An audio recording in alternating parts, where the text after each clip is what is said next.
Hastayı dinledikten sonra muayene ediyoruz. Horlamanın nedenini, kaynağını belirlemeye çalışıyoruz. Bu kaynağı belirledikten sonra bir gün hastaları hastanemizde misafir ediyoruz. Uyku testi yapılıyor ve uyku sırasında değerlendirmeler yapılıyor.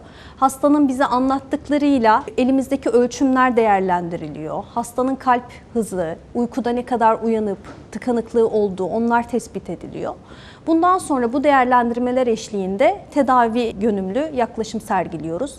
Öncelikle hastaya sigarayı bırakması, kilo vermesi, sağlıklı yaşam, spor, sıvı tüketimi, alkolün bırakılması bunlar en başta önlemlerdir ve hastaların en fazla yarar sağlayabileceği yöntemlerdir diyebiliriz. Yani burada öncelik hastanın kendine düşüyor tedavi yönteminde. Hastalara cihaz öneriyoruz. Cihazdan yarar görmesi için veya cihazdan yarar görmeyen hastalara ameliyat öneriyoruz.